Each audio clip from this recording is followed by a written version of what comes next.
Linux Out Loud is firing up our mics, connecting those headphones as we search the community for themes to expound upon. We keep the banter friendly, the conversation somewhat on topic, and we have fun doing it. Right, Matt? This week, we are spouting off about rolling your own solution for privacy. So let's get into episode 67.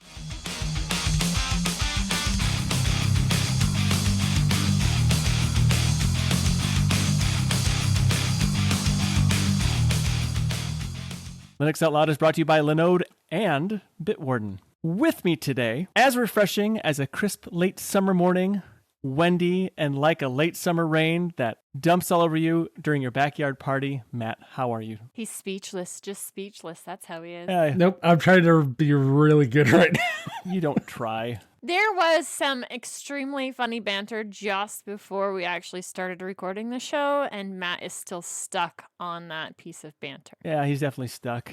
Yeah, sure. So speaking of stuck, sounds like you got your fingers stuck in a new CPU, buddy? No, I didn't get it stuck in a new CPU. Got it stuck in a new system that finally decided to show up after a month. Oh, a whole new system. Yeah, a whole new system. Like, how many new systems has it been this year? This is like number 16? It's only 2. If you say so. No, it literally has been because the Acer that I had originally bought, I sold because it didn't have what I needed it to because the power draw was like way too low for any like real content stuff. Bad purchase on my part. I'll totally own that. Mm-hmm. But that was in December of last year. Oh, was that December already? Yeah. I thought that was just like the other week. Was the Atari this year or last year? I think that was this year also. Honestly, don't remember. I don't remember either. I don't really count that because that's more of a console. I don't count consoles. That was this year. It is, but when we're talking about new things that you've had or that you've been upgrading and doing, I think that's why it feels like there's been so many, because there's been several different Atari upgrades, of course, getting it. Touche. The laptop that didn't work properly, and it just feels like you've had more hardware come in. You wouldn't be wrong. Matt just likes to justify whatever his purchases are, because I think he still has guilt about what a few years ago when he said he wasn't going to buy anything new, and then he like totally did after 3 months. Totally broke it right off the bat. It was even 3 months. I'll be totally real. It was like a month and a half. I guess I was giving the benefit of the doubt. That was weird. I know. That was really weird. Where's Nate? What have you done with him? You never give him the benefit of the doubt. I think I left him in the office. Did you leave him back at Self? He might have died on the way home from Self. I don't know. Or still catching up on sleep from Self. Could be. But anyway, to answer your questions, yes, this particular system that I just got is the Minisforum V2 2-in-1 tablet Microsoft Surface device. This was a giant pain in the butt to actually get them to ship. So the last system that I bought from Minisforum was the system that I use as my primary desktop, quote unquote. I was totally fine with them. It was going to be a 6-week wait because they weren't shipping and all that stuff. This one was, it's in stock and ready for purchase. They didn't tell me I would have to wait a month. They didn't tell me that I would have to hassle them about, hey, can I get at least an update about when this is going to ship? Even rough updates would be nice. But for all of that problem, it's here. The specs are, it's an i7 12th gen, 4-core, I think it's 4-core 80 thread, 32 gigs of RAM, terabyte SSD, a 4K screen on a 13.4 inch screen. Actually, it's more than 4K. It's 3840 by 2400, so it's 1920 by 1200 doubled. It actually, unlike the Surface devices, comes with the keyboard, comes with the stylus, and Windows that lasted not even the initial boot before it got nuked off the system. Woohoo! Didn't want to wait for the warranty period on this one? Being the fact that it's from Hong Kong, pretty sure if something goes wrong, I'm up the creek without the paddle. At this point, wasn't too worried about it. I will say, all that specifications and stuff and specs, it was an $1,100 purchase. Wow. A Surface device without the keyboard. A similar spec system is like a $2,500 purchase. Or $22.99 last time I looked. It is absurd. That's a lot of why I wanted to go with this system, and I needed it for the fact that it has 2 Thunderbolt ports, and it also has USB-C for power. So I can potentially get an external eGPU and actually be able to do more desktop-oriented gaming at home as opposed to having to come and travel at my studio all the time. Gotcha. That was the biggest reason why I really kind of wanted to get this, because it's a space saver. The laptop was more for, honestly, it's been sitting at the studio most of the time, to be brutally honest, as far as when I use it. So But yeah, overall, build quality is really good. It's got like the magnesium kind of backing though, so fingerprint magnet, which is kind of annoying. Keyboard's not bad. It has a nice strong magnet for those pogo pins on the bottom, kind of like the Surface devices do as far as like the pole to the actual spot it's supposed to go and stuff. The way they do kind of like for the laptop position, for like the second position on the keyboard, or for the keyboard that would normally kind of attach up a little bit for the bezel to give you kind of a more of a keyboard 45-degree angle kind of deal, is not that strong because I constantly keep knocking it off when I type, which is kind of annoying, but I don't expect a whole lot when it comes to that particular end of things. I mean, like there's going to be compromises at half the price of a Surface device. So yeah. Right now, it is running Garuda after I jumped through a bunch of different distros. I actually did some distro hopping, which I hadn't done in a while. That was a little weird. Oh, wow. Why did you end up settling on Garuda? Because I know it definitely wasn't your first choice when we were talking about it before. Ironically, I figured Chinese tablet, why not go a Chinese distro? So I tried Deepin. Scaling wise, it worked, but the way certain elements worked within the UI doesn't quite work for the tablet. It's kind of weird and it's kind of hard to explain, but it's just that and the application issue, which is like I was trying to run a pseudo app, like Synaptic for the package manager. Nope, doesn't exist. Oh, okay. We're going that way because Deepin has changed a little bit of kind of where they base around their stuff. So, well, next distro because that isn't going to work.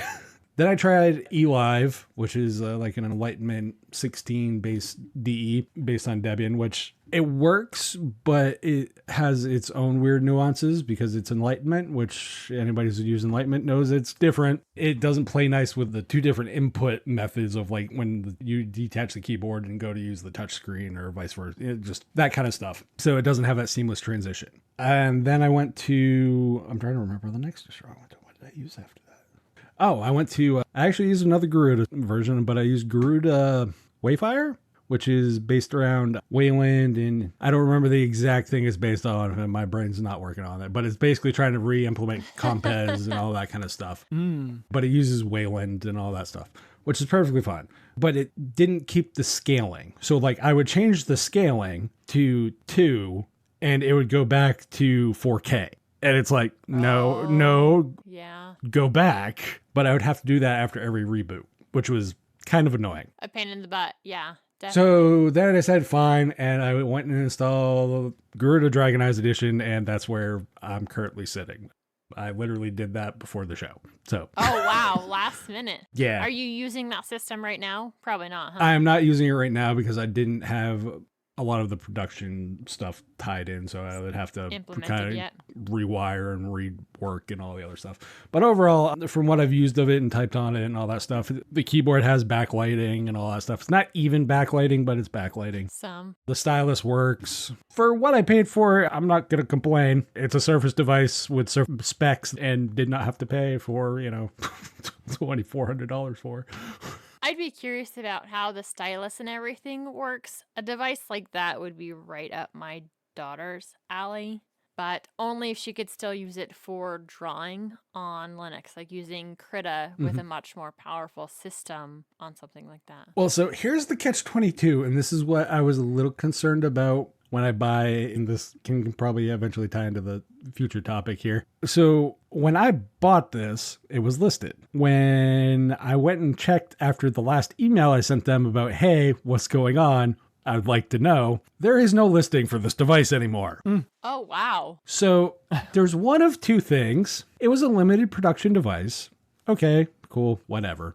I'm not going to complain about that. That's par for the course for you, though. I remember that crazy laptop Yes. you've had with a really wide one. Oh, the Toshiba. Yeah. But no, this was literally, the product page was 404. It didn't exist. Whoa. And then if you search for it, it only brings up a Twitter post and a Facebook post done in Chinese. I'm not sure if they misposted this particular device and it was only meant for the Chinese market, because when I booted Windows, it gave me the Chinese version of Windows. Oh, wow. Keep that in mind. And I'm not slagging many forums for this. What I want to say is, if you're going to post the product, you might want to make some clarifications about the product. Like if it's going to ship, how long it's going to ship for, and communication is kind of nice for customers because we get a little cranky when you take our money and you give no communication about a device. I would be hesitant right now, given my current experience, which is like 50-50 with Minisforum, to purchase another device from that currently. Gotcha. However, there are other companies that do ship similar devices. I know Chewy is one of them that are more affordable, but they're not like super powerful. They're more Celeron, maybe i3 style devices, but they're generically like in the $500 price range. It actually looks like they have some smaller devices, Minisforum anyway, that, I guess that one is $430. They're such a nice, compact, small size that I would love to have something like that for the build room. I would say if I was going to buy a device from Minisforums again, the one that I would personally look at is probably the Neptune series because they have the 5800, I think it's the 5800 on the English site right now. If you go bare bones, now this has a dedicated GPU, keep that in mind. If you go bare bones, so you'd have to install your own RAM and SSD. If you go bare bones, you get a Ryzen 7 5800, so that's 8 core, 16 thread, I think, and a dedicated 6600M, which is 8 gigs of RAM for $539 right now in a mini PC form factor. Nice. That's way more than I want to spend on a system for the build room, but I do like the size of them. Yeah, they do have far cheaper stuff, obviously, but they make good compact systems. I can't complain about the actual build quality of the systems. You can get 11th gen on Amazon. You also can buy on Amazon as well. Actually, probably $295 would be more up your price alley there, Wendy. Yeah, something like that. The first thing that pops up is a Minisforum Venus 560. It's a Ryzen 5 5600, 16 gigs of RAM, and a 512 SSD. I was actually looking on eBay, and it doesn't necessarily need to be a Minisforum one, but I do like these Nook-style devices, these little form factors. Though there is plenty of room for a full-size tower with the way the build room has been rearranged, but these are so convenient in you can even just mount them on the back of the monitor. Base amounts. Yep. Anyway, enough hardware looking. This isn't hardware addict. Sometimes I wonder. It's hardware addicts like. Touche. Speaking of the build room and whatnot, Wendy, it seems like you're actually getting the main board in for your 3D printer finally. Is this the replacement to fix all the 3D printing issues you've been having? So, yes. Recapping the long story. The beginning of this year, put a silent board in it. Had some issues with printing, mainly with having these really weird under extrusion issues. Thought some of it was related to the way the power is routed through the house. Found out that there was definitely a power issue with the board itself. Ordered another main board. That one was pretty much dead on arrival and could never get the firmware installed on that one. Went back to the original board that came with my Under 5 Plus. Printer was working just fine, but those annoying, loud motor drivers made me go, okay, we definitely have to get another main board ordered. The one that I decided to purchase actually showed up on Monday. I've been busy for the last few days. Today is Wednesday, the day that we're recording. And today is when I finally actually got to start using the board. And I did not want it to be one of those situations again where I'm finally using it, figuring out what's going on, trying to get stuff installed and realizing, oh, I'm past the date for return. So I wanted to get on this as soon as possible. And that's one of the things that I have been doing today. And one of the cool things about this board, I ended up going with the Big Tree Tech Manta M8P. And I also got the Big Tree Tech CB1 board. So that is the replacement or their version of the Raspberry Pi compute module. And everything installed so incredibly nice on this whole setup. Like firmware installing was an absolute breeze this time. Way better than it was even on that first board that I got, the SKR Mini, something like that. Installation of firmware was fantastic. Got the compute module, their version of it, onto the board. Got their version of the Raspberry Pi Debian OS. They do have it tweaked for exactly the board that they're using. So get the latest version of that from them. Installed the minimal. Then was able to add my Wi-Fi information to that SD card, popped it in there. And one of the really cool things about doing it this way was I was able to power the board over USB-C. So there's little jumper cables on there, put the jumper in the right spot, powered the board over USB-C, was able to SSH into it, finished installing Clipper, Moonraker, Fluid, all of that got up and running just fine. Got the firmware file, got that made, and was able to flash it to the board, no problems. Over USB-C, that was enough power. I wasn't actually running any motor sensors. I didn't have any of that connected, but got the firmware flash just using that USB-C power. And once I knew that the firmware was on, because I didn't want to go through the work of taking everything out of the old board, placing it into the new board, only to realize that something was wrong with the new board and I have to pull all of those gosh dang little connectors back out again. Never ever want to do that again. So yeah, it worked. I've got it almost completely hooked back up. Everything has now plugged into the Manta board. I just have to get power to it. And because I've changed cases and everything, I've realized that the power leads that I have aren't quite long enough. So before I can actually get power put to the board in its place for the 3D printer, I need to go make some new wires. And I will probably do that after we are done recording the show. Go make some new cables, get those put back on, and actually fire it up for the first time. I have a lot of work to do when it comes to actually getting the configuration file for the printer finished setup, but I was able to get the right serial port. It got listed, put that into the printer configuration file, everything connected just fine. So now, really the only thing I'm waiting on is having proper power leads to everything and then finishing input what I need to for that configuration file. I don't know that I will be able to have it printing by the end of this week. We've got a lot going on. We're actually going out of town for the weekend. So I will be editing the show tomorrow. And then Friday, I've got to finish gathering whatever stuff that we need before we head out of town. And I won't get back till probably pretty late Sunday night-ish.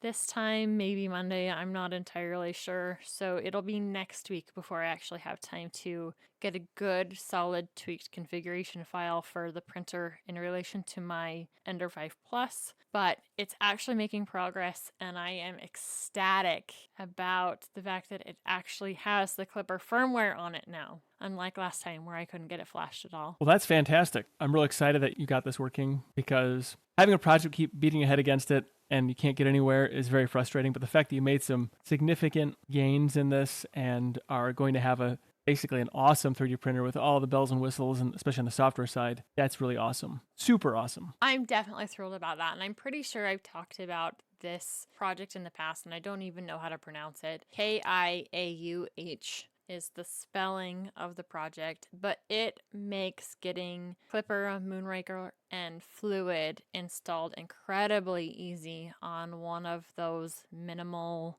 installations of Raspberry Pi OS. And it worked just as fine on the Big Tree Tech version of that for its compute module as it did on any Raspberry Pi that I've installed it on. Super easy. Makes it probably the fastest way to get installed, configured, and ready to go. If you are thinking about replacing your main board, installing Clipper, anything like that, I highly recommend that project. Makes it a breeze. Super cool. We seem to be on a hardware kick today. You finally got your hands on your Framework laptop and you've already gutted it? No, not quite. No, I don't have my Framework laptop yet, but I did get some Framework guts ordered to put in my daughter's pink retro style computer. I remember about 6 months ago, I 3D printed a computer, put a Raspberry Pi 4 in it, little UPS magic in there so it could run on battery for a while. And it's been fine. I mean, it's Raspberry Pi powered, so it's not like you're getting any super performance out of it.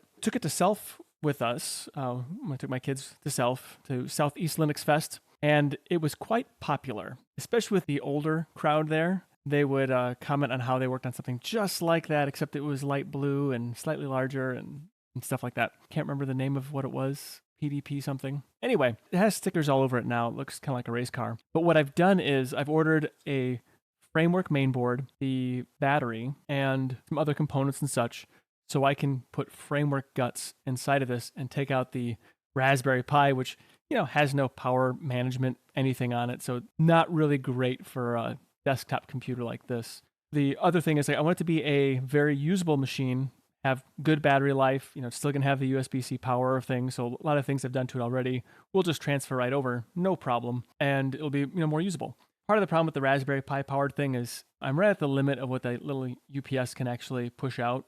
So even if it's plugged in, it's still sort of draining the battery a little bit while trying to power the little screen and all the other components inside of it. So this will hopefully make it last a long time. It'll have all the power management features you have from like a modern computer, now what ARM does for you. That was a shot at ARM, by the way, and single board computers in general. Although I love them, they're just not that great. That great for desktop computing. The price, it's a little bit spendy, not too bad. No worse than any of the other solutions. But I think this is going to be a good solution. So I'm going to have to design some sort of cradle or something to basically hold onto the framework mainboard. It's an i5, by the way. The framework mainboard and the battery in such a way that it's not just rattling around in there. And then protect it so you can still use the inside as a storage and then route cables and such in a decent way. So it's going to be a bit of a challenge, but I think I'm up for it. You're going to be spending a lot more time in CAD and running some test prints and getting this all figured out, kind of like you did when you did the last one. I know you did some custom configurations to a previous design that somebody else had put out, and this is just taking it one step further. I do love the idea of finding these different framework parts and using them for something like this. Yeah, they are definitely going to be more expensive than a Raspberry Pi. You did have your Raspberry Pi on hand. I know they haven't been all that cheap lately as far as Raspberry Pis go for the last few years. Hopefully that'll be fixed. See the last episode of DL. But it is making a system that even if she decides, hey, I don't even like this form factor anymore, let's do something else, you can still take that hardware and put it in another form factor. Exactly. And also, if I want to upgrade it, like let's say this does get a lot of use out of it, although I can't imagine needing an upgrade for a long time. If I need to upgrade it or if something breaks or whatever, all those parts are very easily accessible. They're all QR code, so I can get a replacement, no problem. Anyway, I'm excited about that, and I'm looking forward to when those parts show up, and also my framework laptop, which is supposed to show up in June, but kind of like the Steam Deck did to me last year, I'm sure it's going to wait till the very last moment in the quarter. So, Nate, I'm literally hoping you get the knock on the door while we're recording the show. That would be cool. I would just leave the show, just so you're aware. Nate left. We will see him next week. He's now currently playing with his new laptop. Well, it was no different than me stopping the show for about 20 minutes when I had to go and buy my Steam Deck. So, it works all the same. Well, you didn't stop the show for 20 minutes. I guess we did get sidetracked as you were buying it or you were talking about buying it. But of course, we get sidetracked on the show the whole time. I was editing the last show, and we were talking about Cousin Eddie, and we were down that road, and my daughter's looking at me like, this has nothing to do with Linux or technology or anything. And I'm like, yeah, it's just one of the rabbit holes we went down. Totally. Yep, totally. Not that we would ever have side tangents at all. I was so tired during that last show. I have no recollection what we even talked about. I don't even remember doing it. I was so tired. You were definitely tired. I could tell while editing the show. Like, I knew you were tired when we were recording it, but it was even more obvious as I was editing it. And I'm like, yeah, Nate needed some Was sleep. I slurring my words a lot? That could have been. No, you weren't slurring your words, but you were definitely like, can I go nap now? Without saying, can I go nap now? Was I slurring my words as bad as Matt? That's really the question. Oh, no, definitely not. But Matt doesn't slur his words. He just adds these extra sounds between words. Oh, and 4-letter expletives. Yes. He's good at those. Which I would never do. Right. That's a lie. Visit linode.com/tux and see why over 1 million developers trust Linode for their infrastructure. From their award-winning support to ease of use and setup, it is clear why developers and businesses have been trusting Linode for their projects, both big and small, since 2003. Don't worry if you're just getting started. That 24-hour, 7 days a week, 365 days a year support is offered to every level of user. They also offer industry-best price-to-performance value for all compute instances, including shared, dedicated, high memory, and GPUs. Linode makes cloud computing simple, affordable, and accessible, allowing you to focus on your customers, not your infrastructure.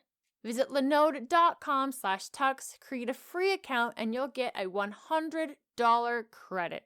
Say you're in a hurry, don't worry about it. You can build everything yourself or use the Linode one-click apps to deploy everything from Plesk, WordPress, to Valheim, and Minecraft servers. Make sure you visit Linode/Tux to get started for free and snag that $100 credit while you're at it.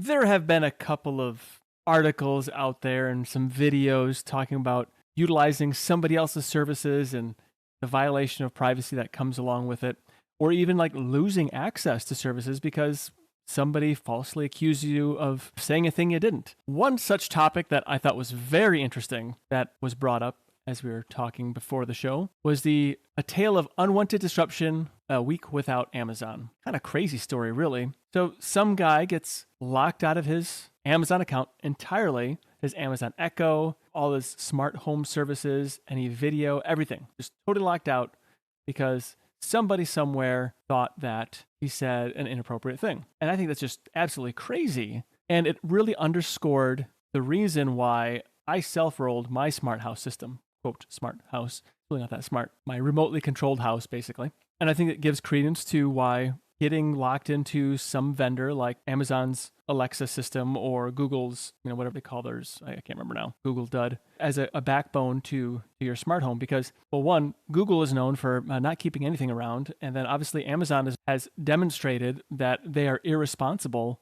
with how they treat their customers. So what say you about this crazy bit of news? It really reinforces to me the reason why I love open source. And one of the reasons why I would love to see open source projects like home automation, making your own quote unquote Roku style devices, a lot of those things where they are service oriented, and there are a lot of companies that offer them, or I guess a few companies that offer them, and they're such a ready-to-go solution. I would love to see those ready-to-go solutions happen more with these open source projects, because it's scary to me what people can agree to just because, hey, here's the solution, it's ready to go. And if you read the EULA, which many people don't, then, a lot of times you're either taking the device back or whatever. You're like, oh yeah, that's fine. They'll never do that.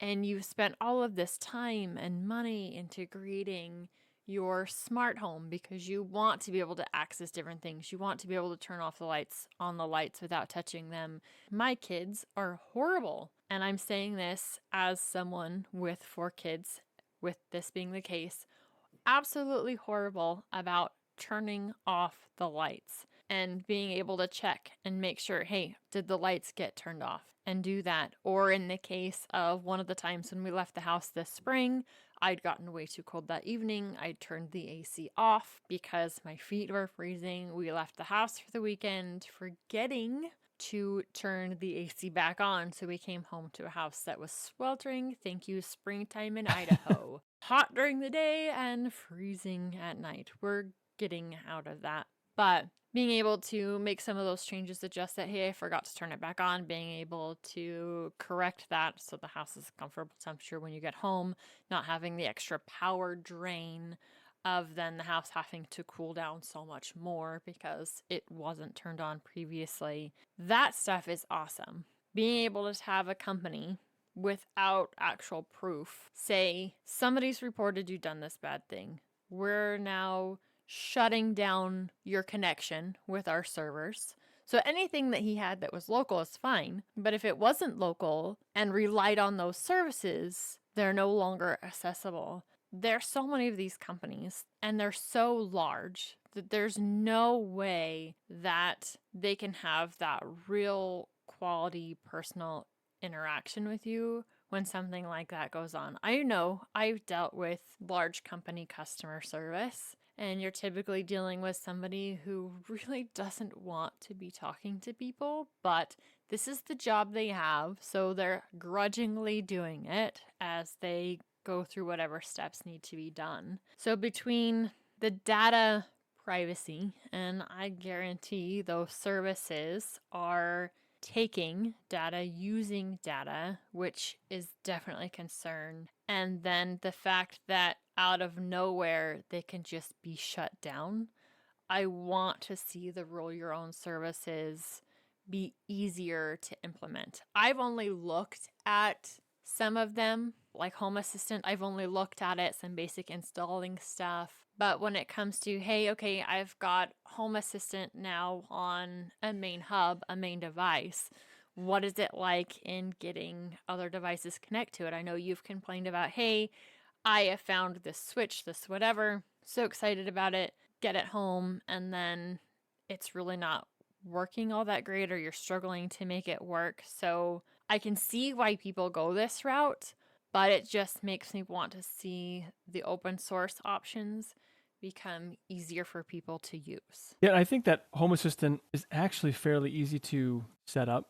But if you are technologically adverse, or you're not sure maybe how some fundamental network principles go, like, you really want to have your MQTT broker on a static address. You don't want a DHCP which moves around and things stop talking. Like, not knowing some little things like that can really trip you up real quick. That is an issue. It's not necessarily going to be an issue all the time, but there is a possibility that it could just, happen. So understanding how to set up your network from, a top-down approach is an issue there. Setting up something locally, more challenging, I guess. But I think that the documentation and a lot of these open source projects are getting better and better, and people are really putting a lot more effort into making it more easily understood, I guess. It's not as bad as one might think. But yeah, I think you're right. If you want to get into Home Assistant, I have a great article on cubiclenate.com. Ooh. Hashtag shameless self-plug. It was absolutely shameless. There was no shame in that game at all. I would expect nothing less. Or nothing more. Touche. I'm kind of in the same camp with Wendy when it comes to, I can understand why certain things like this, the Amazon ecosystem, essentially, the convenience factor and all that stuff, but being able to just we think you did something, you don't have access for the stuff you paid for, guilty just by insinuation, is kind of not fun when you basically get locked out of your house. Yeah. I don't know. I just have a severe problem with that level of smart home stuff from one company. Now, there are obviously there's Apple and there's Google and all the other. The lack of choice, really, that most consumers are going to pick from are basically going to be those three. Generically, they're all kind of bad in just different ways. It's kind of like on phones, pick your poison, really is what it boils down to. I don't know, this is why, for me, I've never gotten Android boxes and all that stuff for TVs and all that stuff. I've always done Kodi boxes myself for all my local stuff. I don't know what people do to a lot of these third-party machines. I don't know. It's the same deal. And relying on those type of services and systems that can just stop working so the people decide is not ideal for a consumer perspective.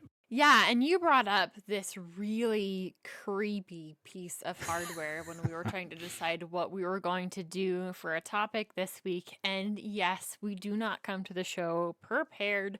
We talk about it when we get here. I listed it in the show notes as the Terror TV. This is from a company called Telly. They are gifting you a free TV. Free as in you're not paying for it. But this thing is absolutely not free. It is taking so much data and intrusive enough to not only have a microphone, but a camera as well. And inside that data policy agreement, you're basically like, yeah, no problem, video me, which I just, oh my gosh, I got nauseous as you were talking about it and reading through those agreements. A lot of that holds true for your other stock standard streaming devices, especially ones anymore that come with microphones attached to them, and the amount of time that those microphones can be on and the conversations that they can be listening to.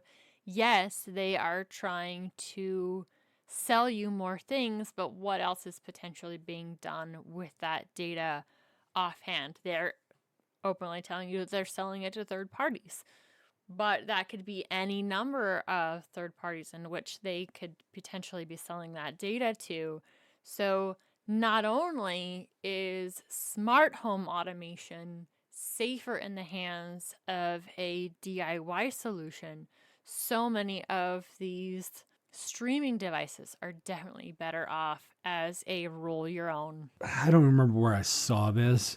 The original article that I found was for The Verge, but that's not where I first heard about it. Having read their privacy policy, like they have done everything possible to make sure you see ads and they sell your data.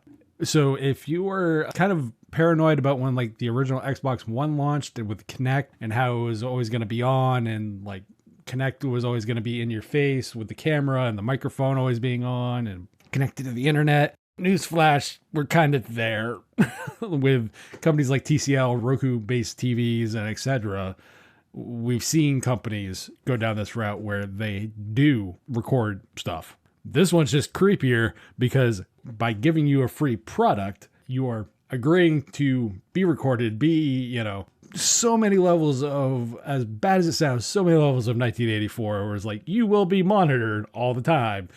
Or if you want to go for more haha comedy, it's Idiocracy, the movie, where you become the product, you become the advertisement. That is really what it boils down to. Because you have the camera, like you said, they sell you the data that is part of, as they would put it, activity monitoring, which means using the camera, the voice, the way you search, the way you click, the way you interact with the TV, etc. Like there's so many things that make this just bad from a privacy perspective. They even mentioned the number of people in the room as you're using the device, and I wouldn't put it past them if things are being monitored even when the TV is quote unquote off. Oh, well, here's the thing. I did look into a little bit of the specs of this TV. The webcam has a privacy cover. Does it actually physically disconnect the switch? Or is it just a, post-it note basically over the camera? So unless they shut off the microphone and the webcam, basically, I wouldn't trust this thing any further than I can throw a 55-inch TV out the window. Might as well be running Windows. You know what it reminds me of? What? I don't know if you've ever seen Kingsman, but the first version of it, when Samuel L. Jackson or his character is giving away the free phones, they're free, everybody gets one. And then, of course, it's supposed to be the end of society, the death of hundreds of thousands, millions, billions of people. Yeah, this is kind of what that triggers in me. And I can only imagine what somebody hooking this up to a pie hole would end up like. Especially on my system, it would be kind of crazy. I don't actually want one myself, but if you were to hook it up to a network that was running a pie hole, I know mine has not only some ad blocking on it, but one of the main features that I got it was to help block a lot of the tracking, the phishing, that kind of stuff is one of the key reasons that I have one on my network. What kind of things would work? Would it work at all with the one that I currently have and the way that I have it set up? I don't know. And I'm sure there was additional things you'd actually have to add to the network, but I'm sure that would be breaking the EULA if it didn't have access to those things. I would play it. I don't know what's going on. I'm totally clueless. Why isn't it getting connection? I don't know. Why are you not getting the data? I don't get it. You can't access the webcam? Weird. It's on. You want me to reboot it? Okay, I'll reboot it. That's what I would do. It's a faulty TV. Nate. Yes? Your version of rebooting it in this case, because of the privacy nightmare that it is, would be literally you rebooting your foot so you can boot the TV screen. Taking a baseball bat to it, yeah. I think the VESA mount on this TV was faulty because it just fell off the wall. It was really weird. I don't know what happened. And I tried to catch it with my knee as it was coming down. And that's why there's a giant hole in the middle of the screen. Moral of the story, be worried about things that are free. Oh, yeah. Definitely some of these proprietary services that can just shut things down on a whim. I truly think anytime someone says, oh, this is free, you're like, what's the catch? At least I know with free and open source software, the catch is you got to compile it yourself or, get it from somebody who's compiled it and whatever else. But when someone gives you something for free, if it's a phone, a TV, piece of hardware, whatever, Amazon gives lots of, quote, things away. I just don't trust it. There's some free services out there. Now, like Telegram, it's like free, but it's like they have a freemium model. At least I understand what their model is. Yeah. Discord, kind of the same thing. I understand that. I've come to terms with their model. I think they've negotiated it well, and there you go. But when someone gives you a piece of hardware for free, like, oh, by the way, and we're going to be listening into you and watching you, that's not free. To me, that is, letting a stalker just hang out in your living room. Yo, yes, that's a great way to put it. That's no-go. Now, I think the actual design of the TV itself with the sound bar and that smart little banner type screen below it, that's a neat idea. Because if you have like other bits of information, or if you could like browse things on that while your TV's going, like if it was smart like that, not absolutely atrocious as this is being executed. That would be fantastic. And they do say that if you don't agree to their terms, that you can send back the TV, or you will be charged $500 for the TV itself. And based on their policies, I still would not trust them even after not agreeing. So it's just best to not get yourself in a situation like that, where you're like, I told them I don't agree, and supposedly it's off, but how do you know? As you said before, whether it was you or Matt, do you have a physical disconnect for that camera, for that microphone? Because without that actual physical disconnect, how do I know that that data still isn't being gathered? Exactly. And the reality is, unless if you have something sniffing the network, you don't know. Having Pi-hole on there to monitor it and maybe even increase the level of scrutiny, you really don't. Right. Because that is one of the things I love about Pi-hole is you can actually open it up and see what is being regularly pinged, and that would let you know, hey, is this phoning home, and where is it phoning to home to, and being able to block those different things that they're using to pass that data along. It just seems like a nightmare, an absolute nightmare, and I'm hoping that we have a lot of people say it's not worth it to get this free TV for my privacy and everything else, and so it doesn't go any further from here. But as we've seen over the course of the years, people get more and more comfortable with just handing over their data. Yeah, I think one of the things, being a tech enthusiast and so forth, it kind of makes me sad that I have to be so suspicious of any hardware I buy. Yeah. And I started becoming this way probably about 10, 12 years ago, about 2010, 2012, sometime around there. Because, it's like, I don't know what this hardware is doing anymore. I mean, I felt like I did at one time, and then now you can have all kinds of things just hidden wherever. But, things like Pi-hole and other such niceties that interrogate your network makes me feel a little bit better and trust, again, the hardware that I buy. But, what can you do? Unfortunately, what it really boils down to, like you mentioned, if people have the option of basically big box store and just set it and forget it, which is the convenience mentality, or actual, to be, as you would say, safer, then to use those options, the safer option currently is the DIY, but it requires more work, which most people are not going to be willing to put in, because most people, generically, honestly, we're the minority. They don't care about tech. Tech is a solution to whatever problem they're looking for. They're going to look for the lowest barrier to entry to solve that problem. I definitely get what you're saying as far as like the GUI and all that stuff. And I think part of that is where currently, not always, fall down is kind of the, and I'm not talking documentation, I'm talking about like presentation setup for a person. Yeah. We tend to view this stuff as like pieces of a project or a product, but we don't view the overall ecosystem as a product sometimes. So we tend to not kind of centralize on, like, I don't want to say user experience because I harp on that all the time, but like just that initial easing in a little bit better than we do on some of the stuff that we have. So I can see why people unfortunately go for the convenience over the safer route, which it's unfortunate, but it's the reality. And I don't necessarily blame them, because for people where technology is not their passion, they're just not going to want to do it. That's just the reality of the beast. Right. I don't blame them. Yep. I think it's kind of incumbent upon maybe tech enthusiasts, independent tech enthusiasts, to start businesses and offer services to do these sorts of things. I've actually had people approach me and ask me to do it, but I kind of just don't want to. I mean, I could. Right. Those that are, have the ability and the knowledge perhaps should do these things. And there are solutions out there that I think would work quite well. It's just putting it all together at once. A complete package, I guess is what I'm trying to say, is the challenge. It's doable, but that's really the challenge. Someone can just use. Like reliability of a smart home system has been a problem. And I can say with a lot of confidence that with Home Assistant and the switches that I've used, most of them, I know which ones now. I could very confidently set somebody up. Now, I would not be using a Raspberry Pi. No way, no how, because they just don't have the horsepower sometimes. So like they kind of fall on their face from time to time. I have to reboot mine because it just gets overwhelmed.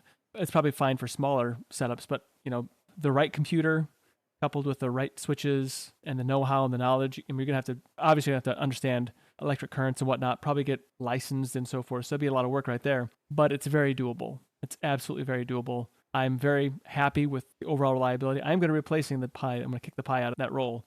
I'm very happy outside of that with how it's going, how it does backups. I mean, it's really pretty fantastic. It's doable, and I think I could do it, but I just don't have the time right now. I mean, to offer it as a Cubicle Labs package deal. So now it's time for you to tell us what you think. Toss in your 2 cents or pence, from wherever you're from, and say, what do you think about these privacy intruding services out there? Would you buy a TV that spies on you? Are you okay with Amazon shutting you out of your own house? Leave us a comment or send us an email, because emails are fun. Hello, Magneto here. This episode of Linux Out Loud is sponsored by Bitwarden. Bitwarden is the password manager that they use and trust. Bitwarden lets you set up things like a PIN to easily access your password, as well as additional authentication such as master password and adding phrases to fingerprint security, all to keep your password safe. From me. Bitwarden is the easiest and safest way for individuals, teams, and businesses to store, share, and sync their sensitive data. Go to bitwarden.com/tux to get started for free. $10 premium account includes 1 gigabyte of encrypted file storage, 2-step login with YubiKey, U2F, or Duo, Vault Health Reports, and TOTP Authenticator storage and generation, and priority customer support. Make the smart move, like many from the community have, and go to bitwarden.com/tux to get started for free. If you're like my wife, Sinister Wendy, you'll want to show your appreciation by signing up for the Premium Edition, especially since the Premium Edition only starts at $10 a year. Thanks to Bitwarden for supporting this episode of Linux Out Loud. Magneto out. Well, Matt, you got yourself a Game Sphere segment. It sounds like you've lost your memory. No, I have not lost my memory, unfortunately. Lost your mind. That, you would not be wrong. He lost that a long time ago. Oh. Whatever episode 1 was with Nate, then yes, I lost my mind that long ago. Well, considering we're on episode 67 right now, so we're just over a year. Oh no, I meant prior, even before that. Oh, gotcha. First episode. So, yes, this particular game is called Memory Loss Chapter 1, and it is on Steam, and it's currently free. So it is like a prologue to a game called Memory Loss. I guess you can call it kind of a twin-stick shooter, trying to give references for styles of games Nate would have played. Nate, like Gradius, but in a 3D space with 3D models. Yeah, I guess. I'm looking at it, and I don't know about that. It's definitely top down from what I can see. Like ISO top down. It's a isometric, so very CRPG, Infinity Engine style game as far as or Diablo 1, the go all the way back, if that's probably still too new for Nate. Oh, there we go. Diablo 1. I gotcha. So as far as the camera angle reference, a survival game as far as what you're doing, shoot all the enemies, win the game, and that's pretty much it. But it does focus on a narrative. This is kind of the first portion of the game that they're offering for free. Looks nice. It's a rated M game, so do keep that in mind. It's not super long because it's obviously just one portion of the game, but I think it was an interesting highlight. It worked for me on Linux. I don't know if it's going to work for everybody on Linux, so there is that. It does look like it should work just fine on Linux because when I'm looking at system requirements, it does have a tab for SteamOS plus Linux, so that is pretty awesome. And it also looks like this is more of a demo from the game. The actual game Memory Lost has not been launched yet. They're looking at later this year. So I do love the fact that they have a version of it. You can test out the game. You can see if you like it before you buy the game. I hope they keep this chapter 1 still up. after they launch the game. I love it when they do that. I love it when a demo is offered. Like a shareware. Pretty much like the old shareware games that they would put out. What I've noticed a lot of developers doing, instead of calling them like demos, quote unquote, a lot of them have been using more what they call like the game name, and they'll put like prologue in it. So it's like that way people understand it's the beginning of the game, essentially, instead of calling it a demo. Again, I just think it's cool that more developers are doing this. And Definitely. I'm actually kind of interested to see what the actual game is when it's pushed out in, I believe it's Q3 this year is what they're saying. So yeah, that's what it's saying. So July to, what would Q3 be, Nate? You're the one in that end of the spectrum as far as stuff. What is it? That July, August, September. Yeah. Somewhere in there. Yeah. Somewhere in there, depending where businesses aim for. I think it's cool. I think it's a neat little game and demo to try out. So if you want a story-focused game to see if you're going to like it, give it a shot. Like you said, totally free. As far as price, not open source, price. I'm not sure about this game. So it looks like a fighting game, but then you have like cutscenes where people are doing like the inchworm and dancing. I don't really understand that juxtaposition between these giant flamethrowers and lightning strikes and then dancing. I'm like, I don't know, it's just a little weird. Nate, if you find that weird, go look up some Team Fortress 2 stuff, and you'll find that even far more strange. It looks like a bad dream to me. That's just how I look at it. Spinning on your head banging, and then zapping each other or burning each other to death while dancing. So I guess you could say they're dancing on their grave? I guess, yeah.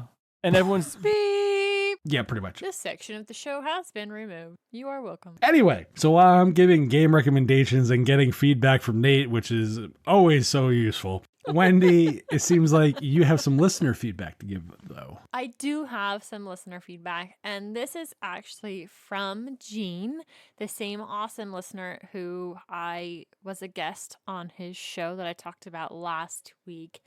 And in this feedback, he suggests adding some chapters, some quick links inside the podcast themselves. So I tried that once before. We are using Fireside right now in order to get the podcasts out. The network has been looking into some different options to replace Fireside, but they haven't yet. We're still on that server, that distribution path, whatever. Inside Fireside, I can add chapters. They say it's experimental. Like I said, I did it once and then checked the show on, I think it was Spotify, and I didn't see the chapters. So after this feedback from Gene, the last episode, episode 66 of Linux Out Loud, it's 100 of something. I can't remember. I'd have to go look what that number is if you're seeing it in your podcast feed. That I did the chapters on it again inside of Fireside.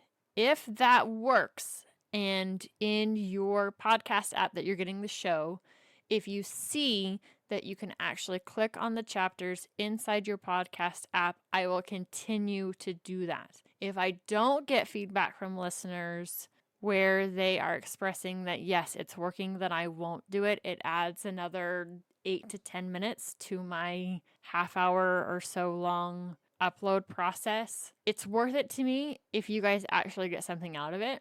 It's not worth it to me if I'm doing it and then it's not useful to anyone if you're not actually seeing those results in your podcast app. So I would love to hear back from everyone. I did it on episode 66. I will do it on this episode 67 and then report back. Did it work? Did it not work? If it worked, like I said, I will go ahead and add it to the process in which I do all of the upload stuff.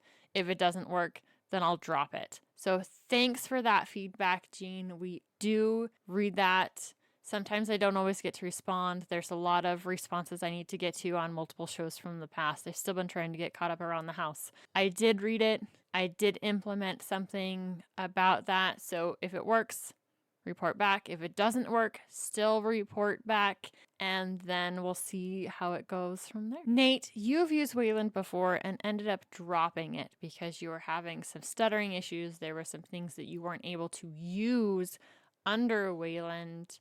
You've now switched back. Is this a yay? We're going to continue, or a nay? you're going back to X11 again? It's kind of a yes and no. I've had great success with Wayland. I'm running OpenSUSE Tumbleweed with Plasma 5.27.6 using kernel 6.3.7. And here are the positives. It's not laggy when I have lots of windows and tabs and things open, so it's doing great there. Kdenlive is not laggy when doing video editing. That's fantastic. Virt Manager and VirtualBox both play nice with Wayland. Zoom still crashes, so there's that. And Synergy or QSynergy and Barrier are both still absolutely useless. It's not quite ready for my use case, but for those that don't use Zoom and those that don't use Synergy or Barrier, the virtual KVM, it'll be great for you.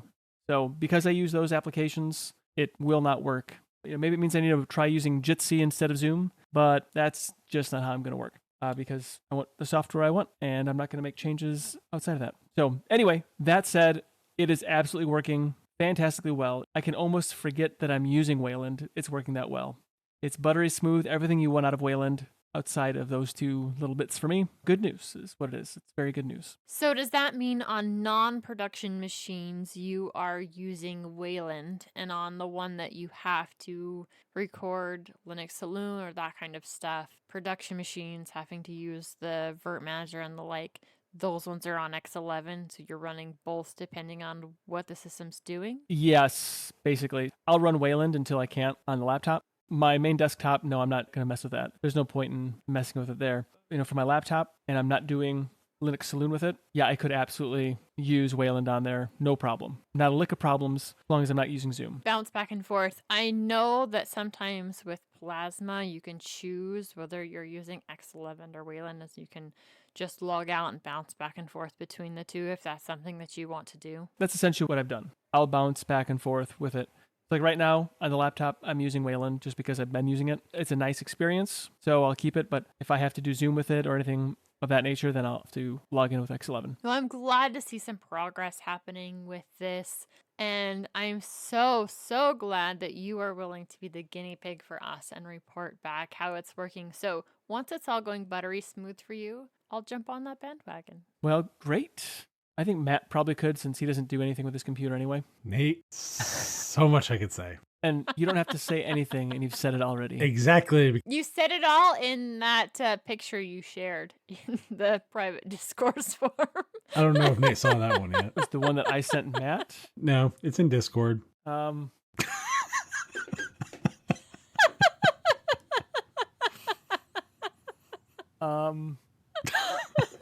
I wish I could give you context, but if it was a series of words, it would also be on the beeped section of the show. But hilarious nonetheless. I don't even know how to respond to that. Exactly. Like, is it irony or serious? Oh, I'm going to assume irony for my peace of mind.